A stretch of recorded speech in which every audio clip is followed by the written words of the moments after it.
Bueno, chicos, son las 9:24 de hoy, sábado 13 de octubre de 2021, y estamos una vez más en nuestras sesiones de contratos civiles y comerciales. Les agradezco a todos ustedes, pues, por la presencia en este espacio, por su interés en aprender de estas circunstancias, y la metodología que hoy vamos a manejar, pues, ya antes de grabar, ya les había indicado que íbamos en primer lugar a hacer, antes de entrar en materia, vamos a hacer anuncios parroquiales concernientes al proyecto número 2.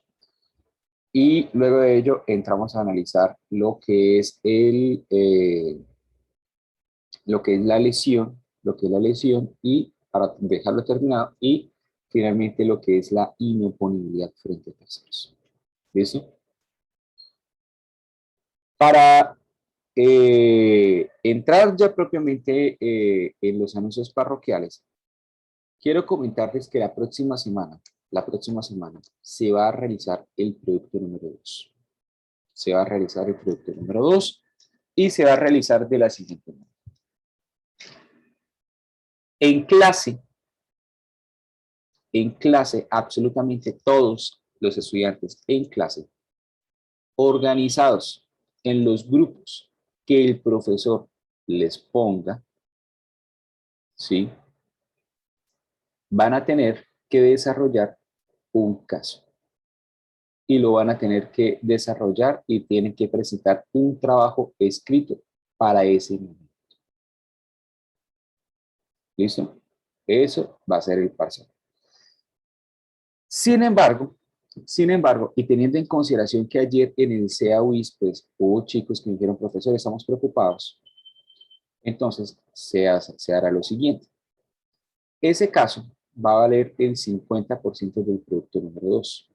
El otro 50% va a ser el desarrollo de una sentencia, de un análisis jurisprudencial, ¿sí?, que deberá ser sustentado.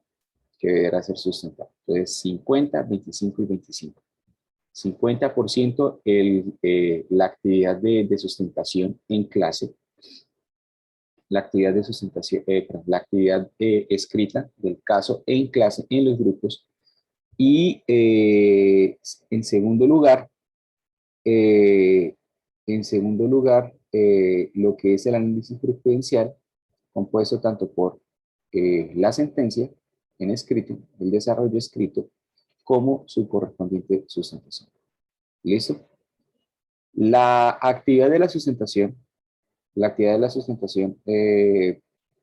puede darse en un espacio posterior, si ustedes ahí lo tienen, para que no les quede tan recargado el tema del producto número 2, o que todo en la misma actividad, pues, se pueda, se adelante. Entonces, digamos que van a tener, digamos, un tiempo de una semana adicional.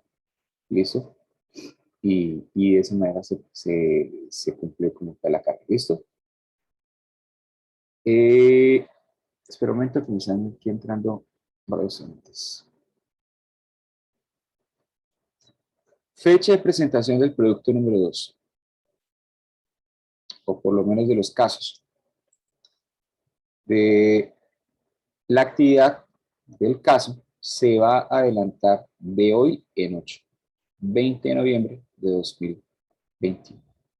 ¿Listo? ¿En qué espacios? En los espacios que tenga habilitados la universidad. ¿Listo? Los espacios que tenga habilitados la universidad. Entonces, frente a esa situación, yo les motivo a que estén repasando, a que estén estudiando, a que estén leyendo las lecturas, ¿sí? A que no se confíen el uno del otro, porque los grupos van a ser aleatorios, aleatorios, ¿sí? Y de esa manera, todos se suponen que deben estar en la misma capacidad de responder el parcial. ¿Listo? Juan Moreno, sí, de hoy en 8. De hoy en 8 va a ser el producto. Profe, es que acabamos de terminar la clase de introducción a la criminalística y hoy en 8 tenemos ocupado todo el día en esa materia que vamos a explicar. Y entonces yo quiero con con el profesor Villarreal para que cuadrara todo. No. Mientras que en el horario del IPRED que me ha sido asignado me aparezca que el próximo sábado yo tengo clase, se hace el parcial. ¿Listo?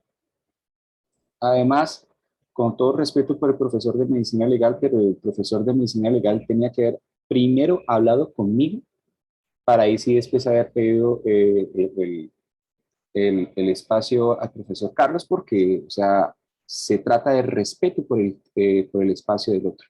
Es una regla básica de todo, de toda persona, o sea, de todo compañero de trabajo. Entonces, me parece quizá un poco de mal gusto que haya hecho esas cosas y pues, sí.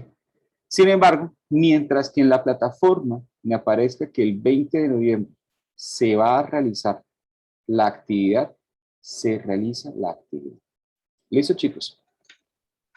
Ok, profe, pues él nos especificó que esa actividad lleva desde hace mucho tiempo planeada y que él ya había hablado con el profesor Villarreal. Pero a mí no me han informado de absolutamente nada. Y además de eso, eso aparece todavía reflejado en mi plataforma como espacio, como espacio para, como espacio que de hoy en noche yo tengo clase con ustedes. Entonces, hablen con el profesor, hablen con el Ok. profesor. Profe, Hablen yo ya con... le pregunté al profe y pues le comenté eso, entonces estoy esperando a ver de pronto el que le comenta a usted o qué indicaciones nos da. Sí, porque realmente es una, o sea, yo se los digo, chicos, eso es una falta de respeto, es una falta de respeto. ¿Mm? O sea, yo tengo mi trabajo, yo tengo mi horario, yo tengo mis actividades, sí, entonces, pues, lo siento. ¿Listo? O sea, yo me atengo a lo que es mi horario. Y si algo pasa, la actividad se replantea para en 15 días. Sin perjuicio de que el profesor de medicina legal sacrifique también su espacio de 15 días para que entonces me pueda ayudar con la reposición de las horas de hoy a noche. ¿Listo? ¿Listo, chicos? ¿Alguna objeción frente a eso? ¿Queda en firme la decisión? Sí, señor. ¿Seguro, las? Sí, profe. Perfecto. ¿Quedan notificados en estrados? La decisión está en firme. He dicho. Vamos entonces a analizar lo correspondiente a, eh, eh, a la... de verdad que tengo la cara muy hinchada, chicos. Me preocupa. Me estoy teniendo que se haga una circulación. Pero bueno, el profesor que se está volviendo un poquitico narcisista. Chicos, vamos a mirar el tema de la lesión, Vamos a mirar algo de diapositivas y vamos a vamos a mirar también en la pizarra algunas explicaciones. ¿Sí? Y entramos entonces a mirar o a pasar a la siguiente unificación. ¿Listo? Vamos a recuperar unas cositas. ¿Alguien recuerda qué entiende por lesión?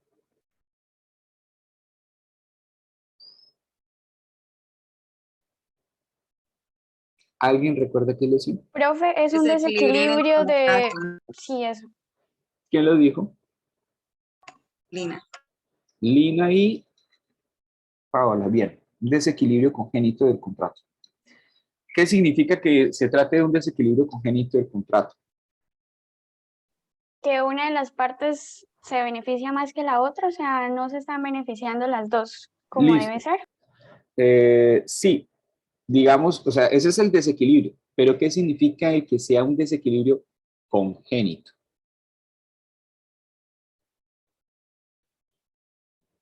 ¿Qué significa lo Una congénito? sola parte se enriquece del otro. Ese es el desequilibrio. ¿Y lo congénito qué significa? Creo que era que las dos hacían esa situación. ¿Las dos qué? Lina, es que no te escuché bien. ¿Ya? ¿Me oye? ¿Me escucha? Y ahora sí te estoy escuchando perfecto. ROMBA. Lo congénito es que las dos partes hacen esa situación. Listo. Que las dos partes, sí, básicamente es eso. Profe, que las dos, o sea, se beneficia solamente una persona, pero eso está o se quedó en un acuerdo en el contrato. Sí, tal cual. La lesión es una categoría que, de acuerdo con cierto sector de la doctrina, debería aplicarse a todos los contratos. En el estado actual de la doctrina en Colombia, como o sea, aquí sobre ese punto, lo que es la Corte Suprema acoge muchísimo la doctrina francesa. La lesión se aplica es para unos determinados tipos de contratos, unas situaciones muy específicas, muy específicas. E independientemente de si nosotros nos vamos por una doctrina que abogue por ver la lesión para todos los contratos o que nos quedemos con la doctrina conservadora colombiana, que es solamente para unos determinados contratos. En cualquier caso, la lesión hace referencia, entonces voy aquí a anotar, voy a empezar aquí a anotar en la pizarra. Entonces la lesión obedece a un desequilibrio congénito de carácter patrimonial. ¿Listo? Y ese desequilibrio congénito de carácter patrimonial hace referencia, chicos, a que es la intención de las partes, o sea, que fue intención de las partes, ¿sí? Pactar, ¿sí? Esa anomalía en el contrato. ¿Listo? ¿Por qué decimos que es una anomalía? ¿Por qué decimos que esto es anómalo? ¿Sí? Uy, perdón. Un momentico. Aquí voy a tratar de correr esa vaina. ¿Por qué decimos que esto es anómalo? Porque resulta que todo contrato está sujeto a un equilibrio. ¿Listo? Un equilibrio que se expresa de dos maneras o que hace referencia de una u otra manera al principio de justicia contractual. ¿Listo? Justicia contractual. Y ese principio de justicia contractual aquí en el caso concreto lo vemos de la siguiente manera. En primer lugar, debemos tener que el contrato como fuente de obligaciones tiene un componente esencial. Tiene un componente esencial independientemente de cualquier de la clase de contratos, si es una compraventa, un arrendamiento, si es un mutuo, bueno, mutuo no, si es un contrato de sociedad, si es un contrato de mandato, ¿sí? Independientemente de los contratos llevan por regla general un componente de reciprocidad. Reciprocidad. Que esa reciprocidad es lo que en el derecho antiguo se conocía como el sinalagma o la ultro citroque obligatio. ¿Listo? ¿Qué significa esa ultro citroque obligatio? ¿Qué significa esa reciprocidad? Esa reciprocidad significa que yo me obligo porque el otro se obliga. ¿Sí? Yo me obligo porque el otro se obliga. ¿Listo? ¿Listo? Es mi obligación para con el otro. De hecho, eso traduce ultro citroque obligatio. Mis obligaciones para con el otro. Y esa obligación para con el otro se entiende en tanto dos vectores, para allá como para acá. ¿Listo? Pero también esa reciprocidad está acompañada con la idea de la conmutatividad de los contratos. ¿Y qué significa la conmutatividad de los contratos? ¿Qué significa la conmutatividad? La conmutatividad significa la correspondencia de las obligaciones entre sí que es lo mismo a decir que las prestaciones se entienden entre sí como equivalentes. ¿Listo? Uy, espera.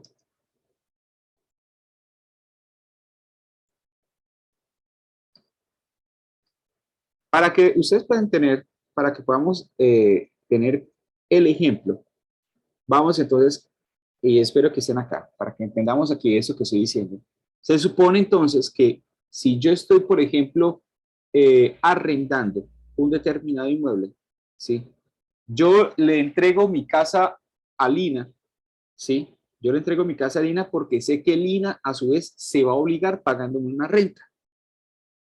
¿Listo? Esa es la reciprocidad. Yo entrego porque ella va a hacer algo. O yo hago eso porque ella hará ese algo. ¿Listo? Eso en primer lugar. Pero al mismo tiempo, debo tener en consideración esa conmutatividad. ¿Y qué significa esa conmutatividad?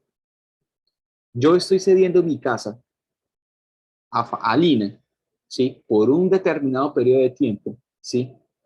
Pero al mismo tiempo yo me veo compensado porque lo que Lina va a hacer no solamente me satisface, sino que es el equivalente al tiempo de uso de ese inmueble. Y Lina entonces me va a cancelar unas sumas X de dinero llamadas rentas de arrendamiento, ¿sí? O cánones de arrendamiento, y de esa manera es que yo entiendo, Lucas Grande Jiménez, que lo que ella me va a dar es correspondiente o es equivalente a lo que yo debo hacer. Y asimismo, Lina, ¿sí? Lina sabe que tiene que pagar una determinada suma de dinero, ¿sí? Porque ella sabe que lo que yo le voy a entregar a ella es directamente equivalente, es correspondiente, ¿sí? A lo que ella va a tener que pagar, ¿sí? Por un determinado periodo de tiempo. ¿Listo? Entonces, compañeros, así las cosas, la equivalencia, el concepto de esa justicia del contrato, se determina en primer lugar según la realidad en concreto de cada contrato. La justicia contractual no se observa sobre reglas abstractas, ¿sí? Lo único abstracto es la idea de la reciprocidad y la conmutatividad de las prestaciones. Pero como tal, decir qué es lo justo qué es lo justo para el contrato se determina en el caso concreto. Se determina en la relación que Lucas tiene con Lina. ¿Listo? No de otra manera. Se debe determinar entonces si lo que Lina y Lucas pactaron, ¿sí? Resultan entre sí recíprocos, o sea, si hay reciprocidad en esas prestaciones. Y si además de esa reciprocidad, el hecho de que Lucas le entregue la casa se vea correspondiente, o sea, igual, o sea, equivalente al hecho de que Lina tenga que pagar una determinada suma de dinero, ¿sí? Por ese concepto llamado arrendamiento. ¿Listo? O de otra manera, por otro ejemplo, que Juan Moreno tenga una casa y Juan lo que quiera hacer es vender esa casa a Paola Gutiérrez. ¿Cierto, compañeros? Sí, señor. Perfecto. Juan lo que hará es vender su casa por 50 millones de pesos porque sabe que Lina le va a pagar una suma de dinero. Entonces hay esa reciprocidad en principio de que entrega esa casa, si se obliga a entregar en tradición esa casa y porque Lina le va a pagar una suma de dinero. ¿Listo? Lo conmutativo aquí en este caso es si la casa cuesta si la casa cuesta 50 millones, Lina le va a tener necesariamente que entregar 50 millones de pesos. Ahí está la conmutatividad porque el precio que está pagando Lina, perdón, que está pagando Paola, es directamente correspondiente al valor intrínseco del inmueble. ¿Listo? Esa es justicia contractual. Reciprocidad y conmutatividad. ¿Listo? Equilibrio. Equilibrio, chicos. todo en la vida debe tener un equilibrio. Eso puede sonar muy hinduista, pero la idea de justicia está relacionada o está ligada con el equilibrio. Y el contrato es una fuente de riqueza. Ustedes no pueden a partir de este momento desconocer esa realidad. Si ustedes tienen más en su patrimonio, ustedes no lo tienen por hora de la beneficencia. Ustedes lo tienen porque ustedes celebran contratos. El contrato es fuente de riqueza. Porque por medio del contrato, nosotros lo que hacemos es regular la transferencia de bienes o la prestación de servicios o la abstención de esas abstenciones, esas prestaciones de servicios o esa entrega de bienes, ¿sí? Por cualquier otra circunstancia, ¿sí? Nos ayudan a nosotros a que tengamos más, a que nos desarrollemos como personas en nuestra faceta de dignidad humana. ¿Listo? Pero esa entrega esa fuente de riqueza no significa ni más ni menos que si yo me hago rico, mi contraparte también tiene que hacerse más rica. O en el sentido, o en otras palabras, si yo tengo un beneficio, mi contraparte también debe tener un beneficio y ese beneficio debe ser equitativo, debe ser justo. Y esto no es idea del socialismo. Esto es capitalismo puro y llano. Esto es capitalismo. Si usted me viene a decir, profesor, es que justicia contractual, eso es marxismo. Yo digo, no, porque es que empezando para el marxista, él detesta el contrato, porque el contrato es un instrumento de los burgueses. ¿Mm? Y el equilibrio del contrato, ese equilibrio del contrato se logra es cuando entendemos, ¿sí?, que si yo, al suscribir un contrato, ¿sí?, yo gano, mi contraparte también gana. ¿Listo? El contrato está pensado de esa manera, para que haya un gana-gana en términos patrimoniales. El punto con la lección, después de hecha esa reflexión o esa explicación en abstracto, ¿sí?, el punto es que hay veces que los contratos se pactan de una determinada manera, ¿sí?, de tal suerte que el negocio jurídico se suscribe de manera que sola y exclusivamente una de las partes termina ganando, en desmedro de que la otra parte termina perdiendo.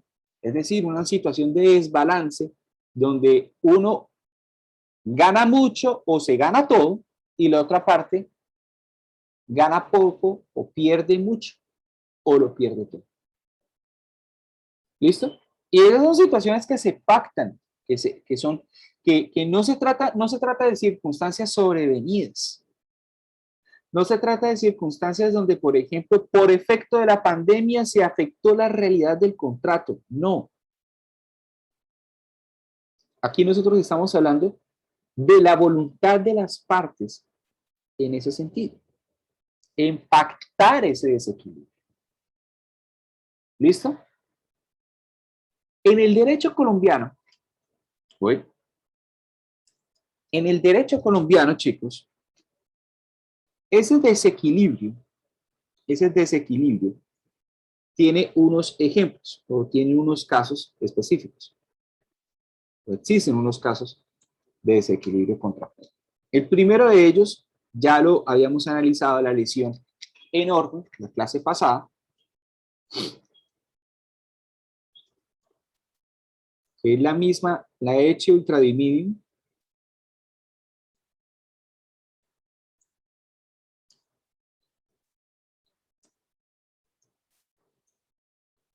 que está prevista en el Código Civil, artículo 1947.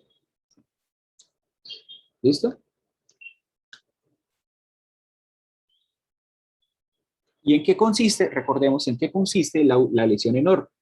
Si tenemos un inmueble, ese inmueble lo tenemos que vender en un determinado margen, tomando siempre como justo precio, digamos, X suma de dinero, que suele ser certificado, bueno, por el catastral o por el comercial. Precio de mercado. Y ello implica, dice la norma, el vendedor no puede vender por más del doble, ni el comprador puede comprar por menos de la mitad. Entonces, hay un amplio margen donde, digamos, si la casa que Juan le va a vender a Paola cuesta 50 millones, Juan no puede vender por más de 100 millones, ni Paola puede comprar por menos de 50 millones. Perdón, por menos de 25. Por menos de 25. ¿Listo? Ese es el primer ejemplo. ¿Qué solución? Porque entonces la solución frente a la lesión se mira es en el caso en concreto, porque como en Colombia no hay una teoría general de la lesión aplicable a todo el contrato, hay que mirar la situación en concreto. ¿Qué es lo que se hace? ¿Qué se hace en ese caso? Cuando en el contrato se pacta ese desequilibrio en cuanto al precio, lo que se debe hacer en ese caso es, bueno, señor vendedor, usted que vendió más del doble, me hace el favor, devuelva usted, ¿sí? Devuelva usted, espera un momentito, devuelva usted ese excedente del justo precio. Y usted, señora compradora, que compró por menos de la mitad, ¿sí?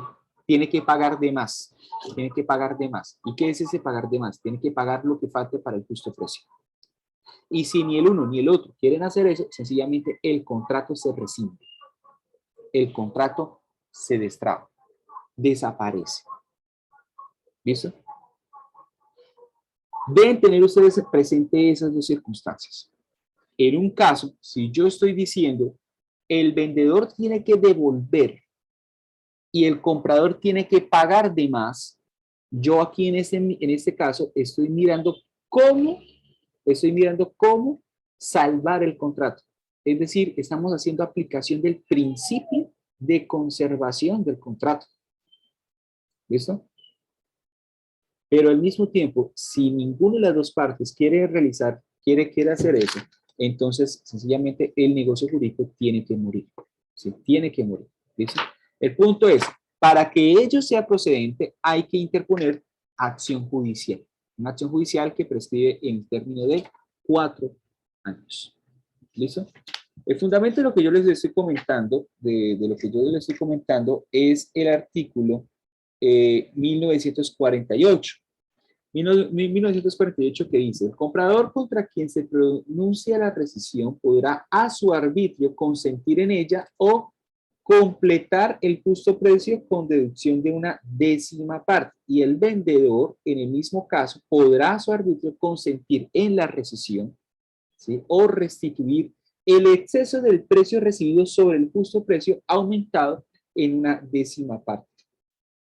No se deberán intereses o frutos, sino desde la fecha de la demanda, ni podrá pedirse cosa alguna en razón de las expensas que haya ocasionado el contrato. ¿Qué quiere decir en este caso, en estos casos? ¿Qué quiere decir? Lo que está queriendo decir, la compradora, ¿sí? La compradora cuando, o el vendedor, ambas partes, ¿sí? Cuando se vislumbra marco de un proceso judicial, cuando se vislumbra en el marco del proceso judicial, que sí hay lesión enorme, cuando el juez la declara, una de dos. Dice la norma, las partes pueden consentir en la rescisión. ¿Qué significa consentir en la rescisión? Que el negocio jurídico se destrabe, desaparezca, ¿sí? Desaparezca. ¿Listo? Pero también los dos pueden consentir lo siguiente. Uno, Juan, que es el vendedor, Juan debe restituir ese excedente frente al justo precio y además de eso tiene que pagar como pena, como multa, el 10% de ese justo precio. El 10% de ese justo precio. ¿Listo? Y la compañera Paola tiene que devolver o tiene que pagar, ¿sí? De más lo que es ese faltante para llegar al justo precio, pero deduciéndosele a ella un 10%. ¿Listo? Ese es el primer caso. Ese es el primer caso que se maneja aquí en Colombia. Entonces, aquí yo les voy a dejar a ustedes artículos 1947 y 1948. ¿Listo? Segundo caso. La cláusula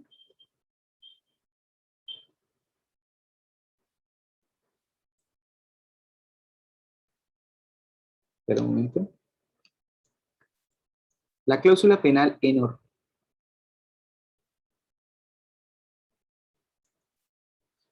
¿Listo? ¿Alguien sabe qué es una cláusula penal?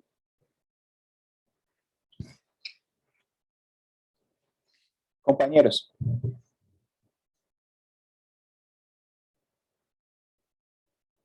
Los escucho.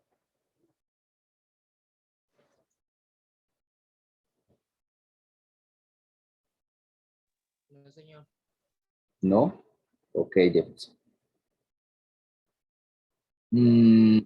Laura.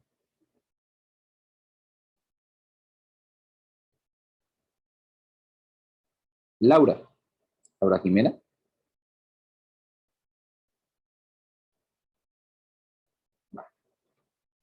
La cláusula penal enorme, después, la cláusula penal enorme implica lo siguiente. Primero, estamos frente a una cláusula penal. ¿Qué es la cláusula penal? La cláusula penal es una estipulación que se hace en los contratos y esa estipulación es accidental, no es de la esencia, no es de la naturaleza. Y esa cláusula penal implica una estimación anticipada de los perjuicios. ¿Listo? Una estimación anticipada de los perjuicios. Y esa estimación anticipada de los perjuicios tiene un límite. Alguien que por favor pueda leer el Código Civil, artículo 1601.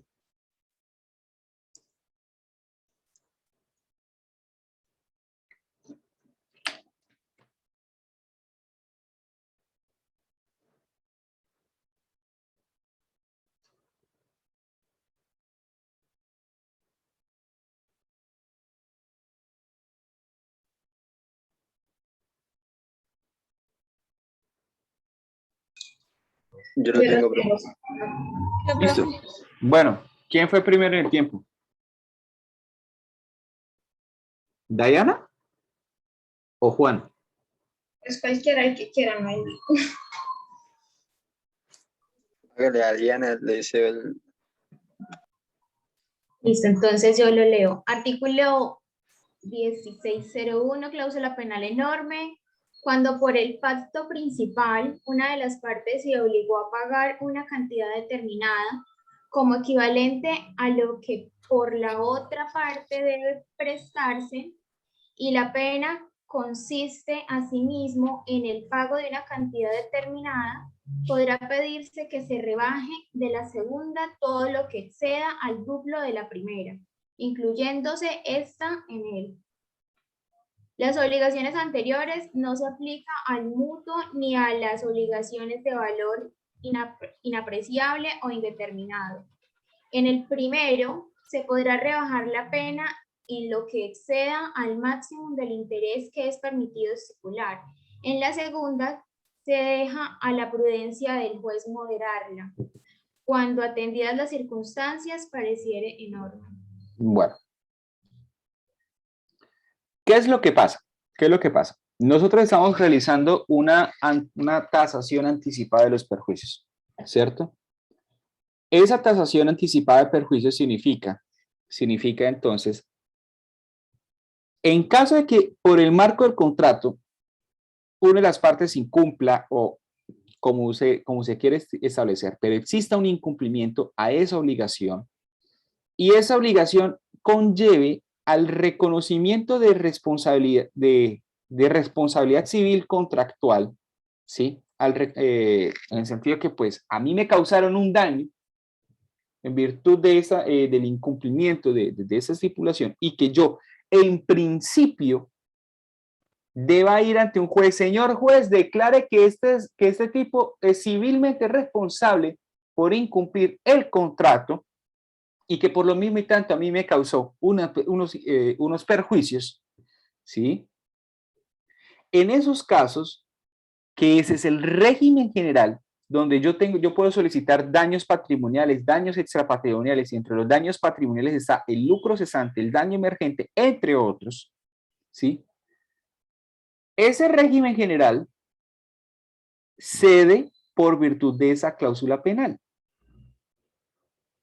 Porque lo que yo estoy haciendo es tasar de manera anticipada todo eso, ¿sí? Yo es lo que estoy haciendo. El punto es, la norma me dice, si yo voy a establecer una estipulación, si yo voy a tasar de manera anticipada los perjuicios que yo posiblemente pueda estar sufriendo,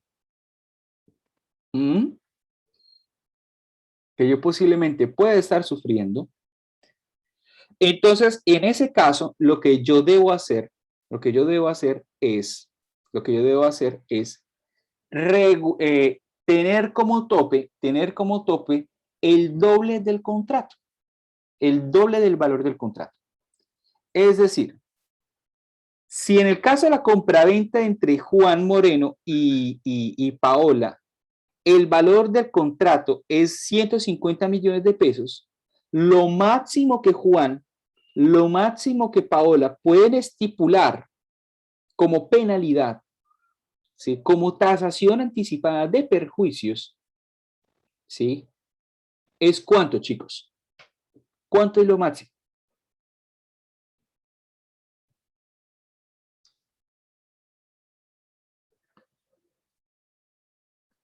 Chicos, espero que ustedes estén aquí atendiendo. Profe, si es el doble, pues serían 300 millones. Perfecto. Uy, pucha. Sí, son 300 millones de pesos. Profe, pero tengo una duda acá, que le voy a preguntar. Qué pena la bulla, que es que el vecino está emparrandado. Eso. Profe, Okay. Pero ahí, en esa cláusula, perdón, en esas estipulaciones, no hay daños morales de pronto a terceros o algo que estipulen de pronto en un contrato, un perjuicio No. que haya hecho. Daños morales, pues. El daño, o sea, esa estipulación resulta siendo vinculante únicamente entre las partes. Entre fulanito, por ejemplo, entre Paola y el compañero Juan. ¿Listo? Ellos dos son las partes. Si hay otro, la pregunta mía es, ¿ese tercero es parte del contrato? Respóndame usted, Oscar. ¿El tercero es parte del contrato? Néstor. Eso, Néstor. O sea, pues no como tal directamente, pongo ese el ejemplo, ¿no? No, eso no es parte del contrato. El tercero es parte. Bueno, que sea parte del contrato. Listo, que sea parte del contrato. No, ¿el tercero es parte del contrato, sí o no? No. Entonces, si no es parte del contrato, ¿cómo le vamos a estar obligando a observar unas reglas de un contrato del cual ni siquiera él es parte? Bueno, profe, y así sea entre las dos partes, no hay un arreglo moral de pronto, Esa es la cláusula. Por parte moral. Esa es la cláusula. Para eso sirve la cláusula. ¿Listo? Para eso sirve la cláusula, Néstor. ¿Listo? Frente a esos terceros que no son vinculados por el efecto del contrato, ¿sí? Si tienen alguna reclamación de estirpe patrimonial o extrapatrimonial, ¿sí? Ellos tienen que buscar la responsabilidad civil extracontractual porque es que ellos no son parte de ese contrato. Ellos no son parte de ese contrato, Néstor. ¿Listo? Ahora, si estamos hablando de Paola y de Juan, de Paola y de Juan, ¿sí?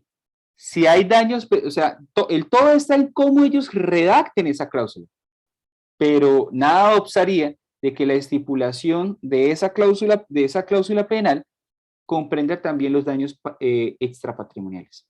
¿Listo? Listo, profe, gracias. Perfecto. Ahora, el máximo de esa cláusula es el doble. ¿Listo? Es el doble. ¿Listo? ¿Qué significa en consecuencia? ¿Qué significa esto? ¿Qué significa eso? Que si la cláusula, ¿sí? Se pacta por 400 millones, sabiendo que el máximo es 300, lo que dice lo que se dice, lo que dice la norma es, debe existir un reajuste, y ese reajuste es solicitado judicialmente. Se solicita judicialmente. Y ese reajuste está tendente a que, a que esa cláusula sea exigible sola y exclusivamente hasta el doble.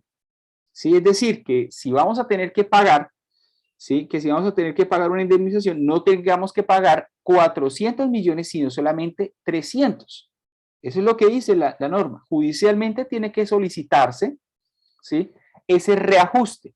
De tal manera que al momento de hacerse ese pago de perjuicios, solamente se deban pagar 300. ¿Listo? Profe, otra preguntita ahí que me sale ahí la duda. ¿Cuántas cláusulas se pueden dejar en un contrato? Digamos, si yo veo que la ley, yo sé de esa ley que solamente se puede el doble, pero yo me las doy de más, así hablándolo vulgarmente de perro, así de vivo, y coloco otra cláusula similar, pero que no sea la cláusula anterior que valga el doble para poder que sobresalga ese monto del doble. Se El puede doble. hacer esa parte. Por eso, sí, pero si yo coloco otra cláusula, esa parte la tengo clara, que es el doble, pero si yo coloco otra cláusula en el contrato similar, No. pero que también asimile, digamos, antes del doble, para poder que ya no sean 300 millones, sino que con la otra cláusula sube a los 400. Bueno, Néstor, en ese caso la doctrina ha sentado que si son varias cláusulas penales las que yo puedo estipular, ¿sí? Ese total de las cláusulas penales no puede exceder del doble del valor del contrato. Ya le entendí, ahora sí es. Si son 100 cláusulas, todas no pueden exceder el doble del valor. Listo, profe, esa era la duda. Pensé que era por cláusula como tal. No. Si yo puedo establecer 5 cláusulas penales por el incumplimiento de X obligación, se puede. El punto es, la sumatoria de todas ellas no puede exceder del doble del valor del contrato. ¿Listo? Listo, profe, gracias, aclara la duda. Listo. ¿Alguna duda frente a la cláusula penal enorme? ¿Dudas? Jainer Cañas, ¿está por ahí?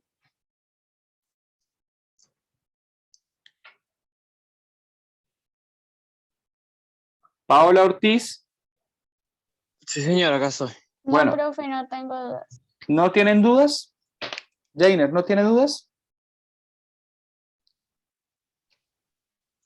Profe, la verdad, he entendido más o menos. Ok. O sea, lo principio, pero las partes de las cláusulas no las tengo como claras. Profe, yo tampoco entendí lo de la cláusula. ¿Qué parte no entendieron, chicos? La ley dice, ojo, la ley dice, el valor del contrato es X. Hay lesión o hay, digamos, hay lesión cuando yo estipulo esa cláusula por encima del doble de lo que es el valor del contrato. Y en el caso del compañero, y yo les puse un caso, Paola y Juan estipulan como cláusula penal, marca una compraventa de 150 millones, establecen una cláusula penal de 400 millones de pesos. ¿Cuál es el límite para esa cláusula penal, chicos? Eso es matemáticas. ¿Cuál es el límite? Si me dice que es el doble, aritméticamente, en términos de platas, de hasta cuánto es el doble. Los 300. Profe. Bueno, son 300. ¿Y qué pasa con ese excedente para llegar a 400? Es decir, ¿qué pasa con esos 100? Pues según lo que no entendí, mediante un juez se tiene que hacer un reajuste, ¿no? Exacto. Se tiene que solicitar judicialmente el reajuste de ese contrato para que ya no sean 400, sino que sean 300. ¿Listo? ¿Listo, compañero Jainer? O sea, profe, la cláusula debe ser hasta el 100%. Pocas Sí. palabras. No me puede ser. Prácticamente. Ah, listo. Bien. Compañero Jainer, ¿entendido? Sí, señor. ¿Y el otro compañero? ¿Entendido Sí, profe, también? ahora sí. Perfecto. El otro supuesto que donde uno alcanza a ver lesión enorme es en el tema de los intereses. Intereses en el mundo.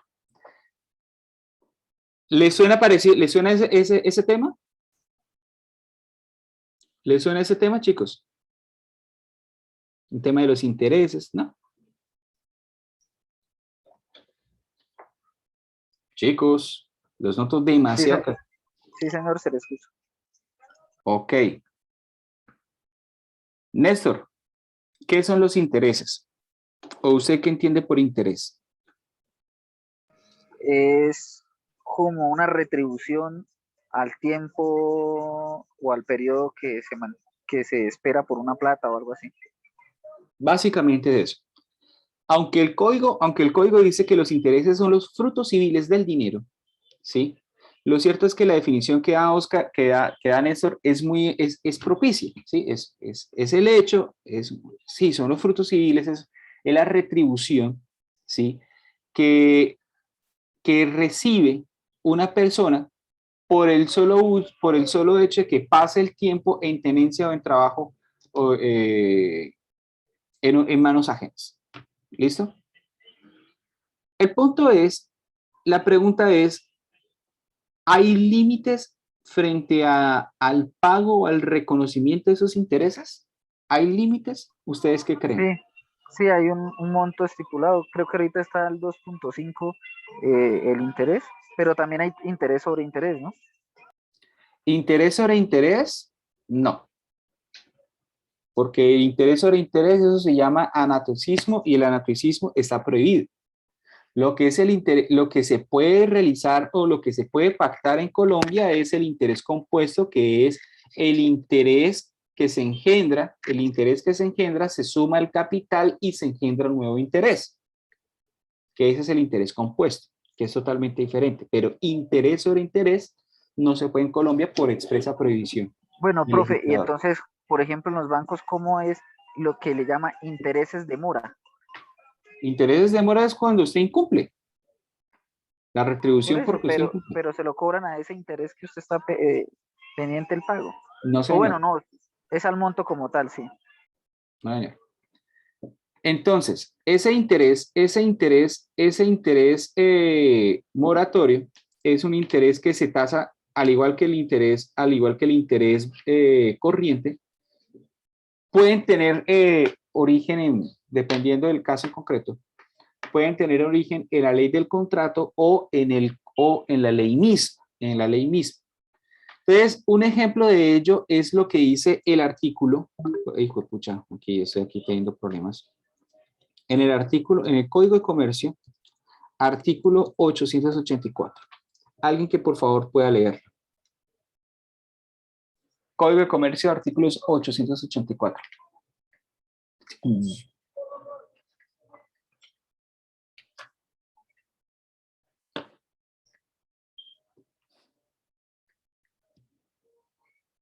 Chicos, alguien que tenga el Código de Comercio. Yo lo tengo. Dale. Dice límite de interés y sanción por exceso. Dice, cuando en los negocios mercantiles haya de pagarse réditos de un capital sin que se especifique por convenio el interés, este será el bancario corriente.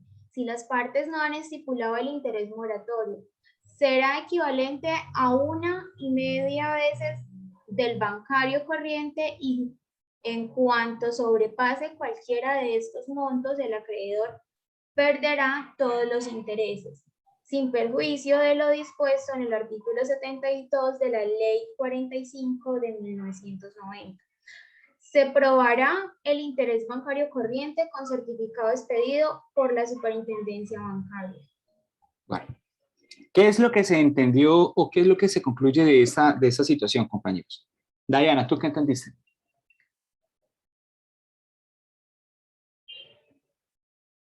Diana. Lo estoy leyendo yo acá solo para poderlo entender, porque si no lo entendí. ¿No lo entendiste? No lo, o sea, nada, ¿sí? Bueno. Si quieres, vuélvelo a leer a favor de tus compañeros, porque también a otros compañeros yo les voy a preguntar. Listo, Diana, por favor. Una vez más. Okay. Cuando los negocios mercantiles haya de pagarse réditos de un capital, sin que se especifique por convenio el interés, este será el bancario corriente, si las partes no han estipulado el interés moratorio. Será equivalente a 1,5 veces del bancario corriente y en cuanto sobrepase cualquiera de estos montos, el acreedor perderá todos los intereses, sin perjuicio de lo dispuesto en el artículo 72 de la Ley 45 de 1990. Se probará el interés bancario corriente con certificado expedido por la Superintendencia Bancaria. Espera un momentico, chicos.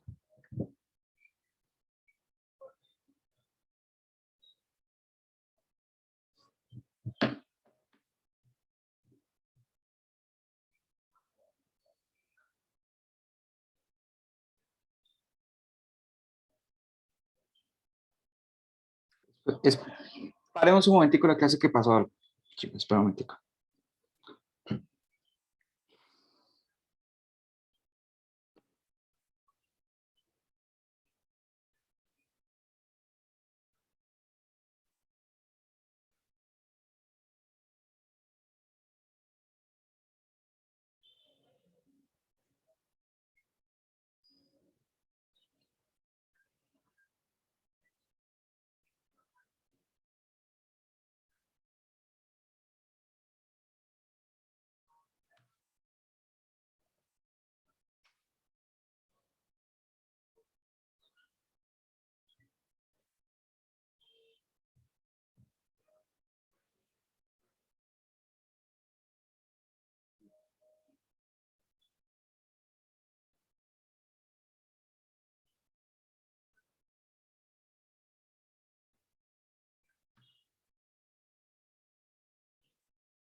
Listo, chicos.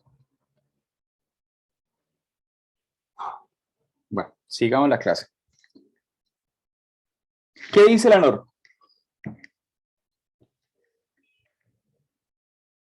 Que si no se han estipulado los intereses, se estipulará 1,5 de lo que está en la banca, estipulado por la banca. Bueno, Jainer. Profe, ahí primero hablan sobre los intereses corrientes, que si los intereses corrientes no se están estipulados, estos se hacen cuenta que son los expuestos por la norma, no se pueden exceder. Y si los excedentes, los intereses de mora, perdón, no se han no se estipularon tampoco, ahí sí va lo que dijo Néstor. El 1, bueno, Listo. lo que dijeron ahí. Listo. Entonces, decimos, en la ley del contrato, yo puedo establecer el límite, o sea, yo puedo establecer intereses, ¿sí? Etcétera. Pero esos intereses siempre están sujetos a unos determinados parámetros. ¿Cuáles son esos parámetros? Interés corriente, el interés bancario, el interés bancario corriente. Ese interés bancario corriente se acredita o se toma en consideración con fundamento en lo que me certifique la Superintendencia Financiera de Colombia. ¿Listo? La Superintendencia Financiera de Colombia certifica mes a mes en cuánto es ese interés. Hoy puede decir, anual, efectivo anual, equivale al 18.25. Al siguiente mes puede ser el 17.30. Al siguiente mes puede ser el 25.40. ¿Listo? Eso lo certifica. La ley que dice al mismo tiempo, la ley dice, si el interés, si la persona entra en mora y no se ha estipulado, dice, tenemos que aplicar el 1,5%, 1,5 veces ese interés. Es decir, tenemos que multiplicar ese interés que certifica la superintendencia por 1,5. Y allí me arroja en cuánto está el interés de mora. ¿Listo, compañeros? Ahora, el punto está en que mensualmente yo no puedo aplicar como tal ese 25 o ese 15 porque eso no tiene ningún sentido, sino que yo lo que debo hacer es, como ese interés que me certifica la Superintendencia Financiera de Colombia está proyectado anualmente, yo ese interés, ese valor, ese 25,75% los debo dividir entre 12 porque 12 son los meses del año. ¿Listo? Y eso me va a arrojar un guarismo que es el que se aplica mensualmente. Y ese guarismo es el que se considera como tope tanto para los intereses corrientes como para los intereses moratorios. ¿Listo? De suerte que si una estipulación de las partes sobrepasan esos guarismos, sobrepasan esos porcentajes, dice la norma, la persona puede perderlos, puede perder esos intereses, sin perjuicio de que dice la norma, de que se aplique lo que dice el artículo 72 de la ley 45 del 90. ¿Qué dice esa ley? Sin perjuicio de que se haga ese reajuste de los intereses. De manera que si hay que pagarle los intereses, sí, se pagan los intereses, pero no los intereses excesivamente tasados, sí, sino que se trata de ese, sino que se tase hasta la mitad, perdón, es que, a ver, espera un momento.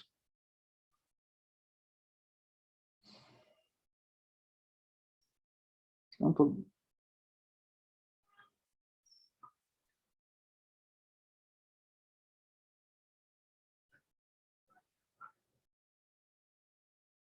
Chicos, qué pena, pero me siento un poquitico asustado por una noticia, entonces, pero un momentico me calmo.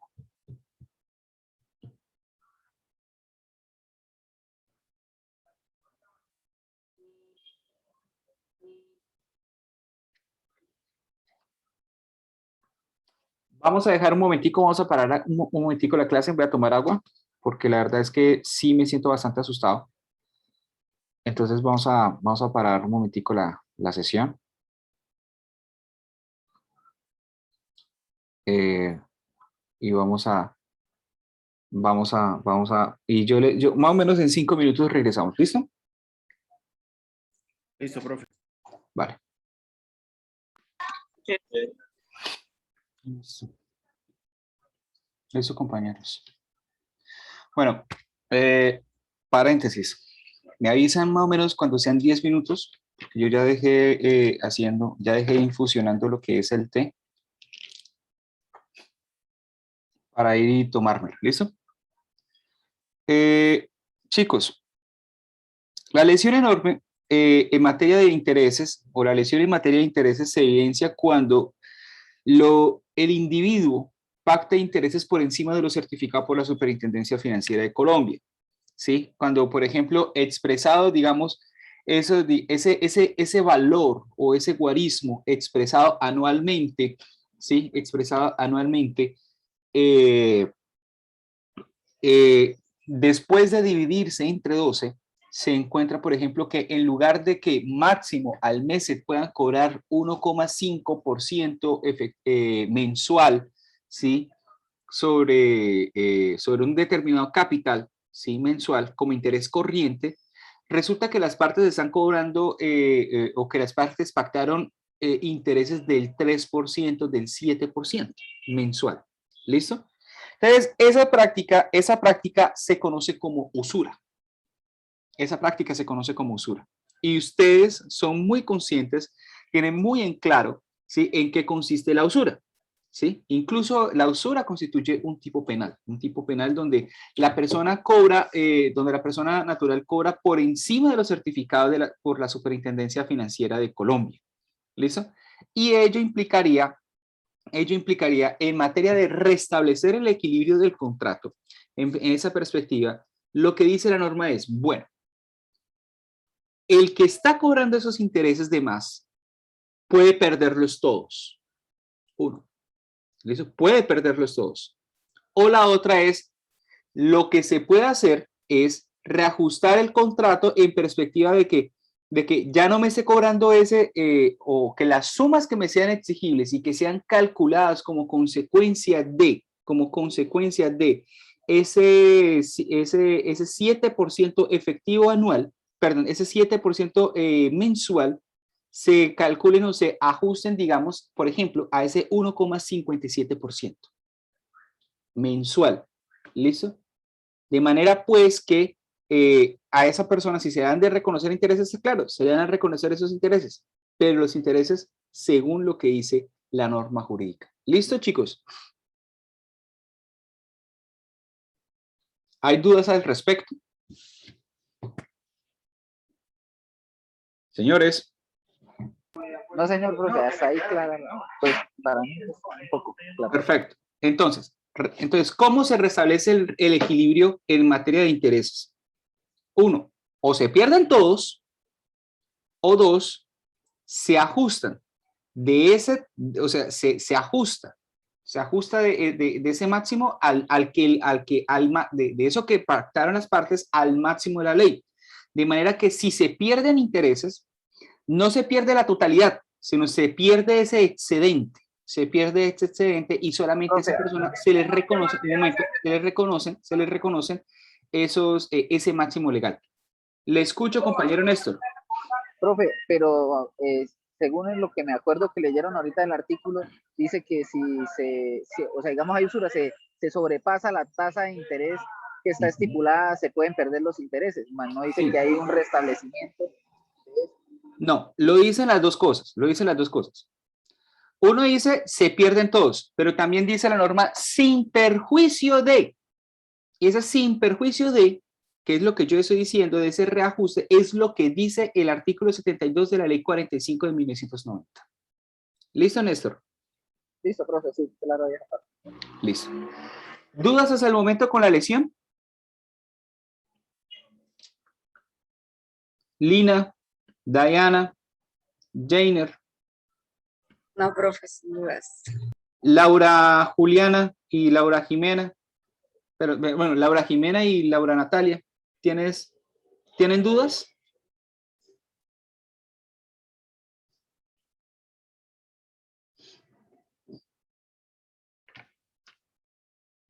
Chicos, ¿no? Los noto muy, pero muy callados. Bueno, dicho eso, entonces voy a pasar a explicar lo que es la inoponibilidad. La inoponibilidad quizá es el efecto más sencillo de todos los efectos habidos y por haber. ¿Listo? Entonces voy a compartirles a ustedes la pantalla. ¿Listo? ¿Están observando la pantalla? Sí, señor. Sí. Perfecto. ¿Qué es la inoponibilidad? La inoponibilidad es un efecto jurídico que de una u otra manera se desprende de esa necesidad. Bueno, chicos, ¿ya pasaron 10 minutos? Sí, profe, ya. ¿Ya pasaron 10 minutos? Espérenme un momentico. Vamos a parar un momentico. Voy a sacar lo que es mi infusión.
Listo, chicos, estoy aquí de nuevo. ¿Me escuchan? ¿Me pueden ver? Listo. Bueno, ¿qué es la inoponibilidad? Espero que ustedes estén tomando capture de lo que es esta presentación. Y la inoponibilidad del negocio jurídico consiste en que frente a esos terceros, en que esos terceros no están en la obligación, ¿sí?, de considerar el contrato que las partes suscriben en la medida que esos contratos les resulten siendo inocuos o que esos contratos resulten afectándoles. No están y que les afecten negativamente. ¿Listo? La inoponibilidad, en otras palabras, significa tener en consideración, sí, que el negocio jurídico es válido entre las partes. Pero esa validez de las partes no significa que las demás personas de la comunidad, no significa que la humanidad entera que entre cadenas gime, están también en la obligación de considerar el negocio jurídico o ese negocio jurídico como relevante. La pregunta es, ¿por qué el negocio jurídico, esos terceros, no están en la obligación de respetarlos? Muy sencillo, porque ese negocio jurídico les está afectando a ellos, les está afectando negativamente, o porque en determinados casos, según el artículo 901 del Código de Comercio, no se cumplen con determinadas formalidades de publicidad. Y como no se cumplen con esas formalidades de publicidad, entonces la gente no está en la obligación de tener en consideración esos efectos. ¿Listo? Alguien que por favor pueda leer el artículo 901 del Código de Comercio. Agradecería donde fuera Dayana, la que me pudiera colaborar si tiene el código abierto. Artículo 901 del Código de Comercio.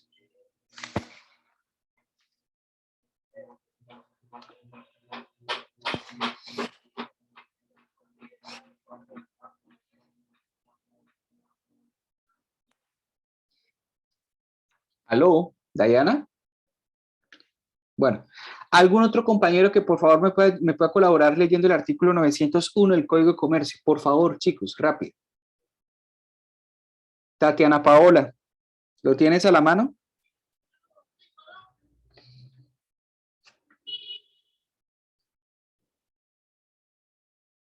Yo, profe, yo lo tengo. Listo, Juan. Julián. Ay, Julián, qué pena. Inoponibilidad. Ok, listo, inoponibilidad. Será inoponible a terceros el negocio jurídico celebrado sin cumplir con los requisitos de publicidad que la ley exija. Listo. Básicamente el artículo no es que diga de a mucho. ¿Listo? No es que diga de a mucho. Pero entonces, la interpretación, ¿qué significa? Nosotros los terceros no estamos en la obligación, o sea, de acuerdo con esta hipótesis del Código de Comercio, que es la hipótesis que se acepta por parte de la doctrina, dice la norma, nosotros debemos tener en consideración que hay contratos que deben ser publicitados. Si esos contratos no son publicitados, así sean vinculantes entre las partes, así sean válidos entre las partes, yo que soy tercero no estoy en la obligación de tener de considerar la existencia de ese contrato. Para ellos, o sea, lo que son las partes, oblíguense entre ustedes, pero a mí no me jodan, o sea, con todo respeto por lo que estoy diciendo, a mí no me molesten, a mí no me vengan a decir, venga, que esos efectos sí resultan siendo oponibles a mí. ¿Listo? No, o sea, yo no tengo por qué, ¿sí? Y esto tiene su lógica en el sentido que, pues, si ustedes recordarán el principio de la relatividad de los contratos, ese principio de la relatividad de los contratos implica el negocio jurídico es válido entre las partes, afecta a las partes, solamente representa y aprovecha a las partes, ¿sí? No debe afectar a esos terceros. Y si los afecta, los afectará positivamente, pero no los debe perjudicar. No los debe perjudicar, chicos. Para que tengamos un ejemplo, espera un momentico.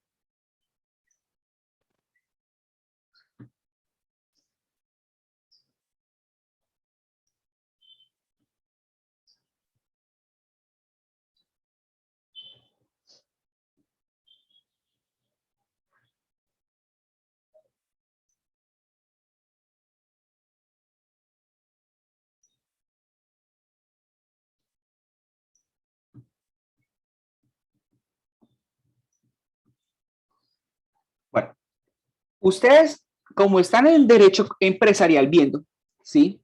Como ustedes son muy juiciosos del derecho empresarial, en materia de derecho empresarial, ustedes deben tener en consideración, listo, el contrato de sociedad.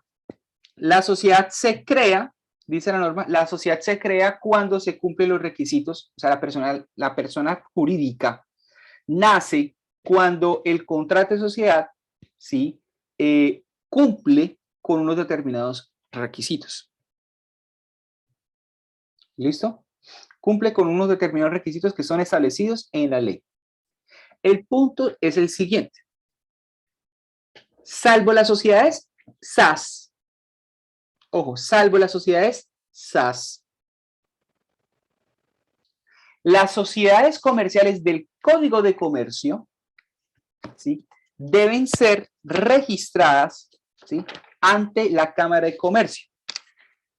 De acuerdo con sus lecciones de derecho empresarial, chicos, ¿para qué es que uno registra esas situaciones ante esos contratos ante la Cámara de Comercio?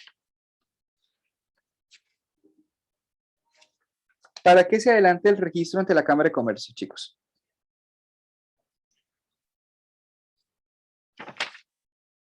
Señores.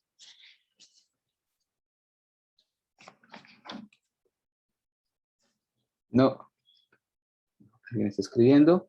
Listo, publicidad. María, listo. Es para publicidad. Y la pregunta mía es, ¿qué pasa? Listo, digamos es para publicidad de la sociedad. ¿Qué pasa? ¿Qué pasa? ¿Qué pasa, chicos? Si tenemos una sociedad SA o una sociedad limitada y esa sociedad limitada, listo, se suscribe por escritura pública común y corriente, pero no se adelanta el trámite de registro ante la Cámara de Comercio. ¿Qué pasa en ese caso? ¿Qué pasa en ese caso? Tras tanto me voy tomando mi tecito. Un tecito chai que me preparé. Flipa, la verdad. Bestial. ¿Qué pasa, chicos? Paula Gómez, ¿está por acá?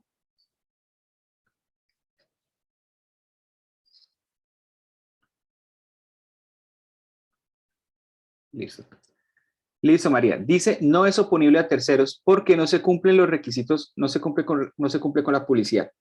Y listo, ese es el efecto.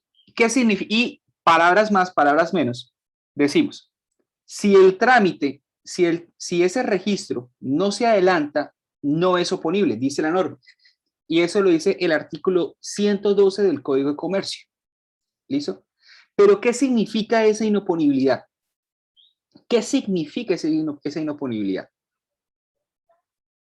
Esa inoponibilidad, en el caso en concreto, significa que si llegado caso existe alguna situación donde se comprometa la responsabilidad, es decir, el deber de indemnizar, ¿sí? El deber de asumir los riesgos frente a una determinada situación, esos terceros, o sea, nosotros no estamos en la obligación, de considerar que ese negocio jurídico o que esa sociedad existe, ¿sí? Sino que quienes responden los socios, directamente, ¿sí?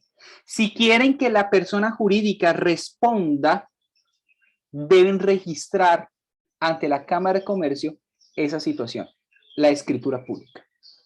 ¿Listo? ¿Para qué? Para que, bueno, si hay algún contrato frente al cual deba haber algún compromiso de responsabilidad, sea adjudicable esa responsabilidad a la sociedad, no a los socios. ¿Listo, chicos? ¿Listo? De suerte entonces que si no está registrado, vuelvo y digo, si no está registrada esa sociedad ante la Cámara de Comercio, tenemos que decir, si somos los terceros y a mí me dicen, venga, que es que el que responde es la sociedad Derecho Contractual 2021-2 de la UIS, SA, pero esa escritura pública no está inscrita ante la Cámara de Comercio, pues sencillamente a esos socios le decimos, venga, ustedes, lo siento, no tienen registrada esa vaina ante la Cámara de Comercio, ustedes son los que responden. A mí ustedes no me vengan, perdonen la expresión, no me vengan aquí a chimbear, ¿sí? No me vengan aquí a chimbear, ¿sí? No me vengan aquí a chimbear con el tema de que existe esa sociedad, porque sencillamente, o sea, yo no estoy obligado a entender esa existencia siempre, si eso no está debidamente inscrito ante la Cámara de Comercio. ¿Listo, compañeros? ¿Listo, chicos? ¿Dudas hasta el momento? Vamos a hacer lo siguiente. Martes, miércoles, jueves y viernes de la próxima semana vamos a tener espacio del CAUIS, y vamos a estar profundizando en este tema de la inoponibilidad y vamos a estar también repasando las otras situaciones para que ustedes el sábado o el día de la evaluación, ustedes vayan a estar bien, pero bien preparados para ese tema, para el tema de la evaluación y ustedes puedan resolver. En el transcurso de esta semana yo les voy a dejar a ustedes la sentencia que deben leer, ¿listo? Y que deben hacer el análisis jurisprudencial. ¿Listo, chicos? Listo, profe, sí, señor. Sí, señor. Listo, profe. Chicos, cuídense mucho. Gracias, profe, igualmente. De verdad, No, de profe, que verdad, esté bien. Chao. cuídense mucho porque ya estamos cerca, estamos ya entrando a la cuarta ola. Cuídense mucho. Ya tenemos el 70% de las UCIs en Bucaramanga totalmente llenas. Por eso, cuidémonos entonces. Nada de utilizar el tapabocas así como barbijo, sino como pañal de mentón, sino colocándonoslo bien, lavándonos las manos, chicos. Por favor, ¿listo? Distanciamiento y poca salida, más bien. Bueno, distanciamiento y pocas salidas, pero eso es algo inevitable en nuestra vida social, ya prácticamente. Pero sí tienen razón. En lo más posible, no salgan. Pero si van a salir, tomen todas las medidas del caso. Chicos, cuídense mucho. Que tengan bonito fin de semana, que en este caso que tengan es bonito puente festivo. Un abrazo para todos. Gracias, profe, igualmente. Bueno, profe, buen día. Buen día.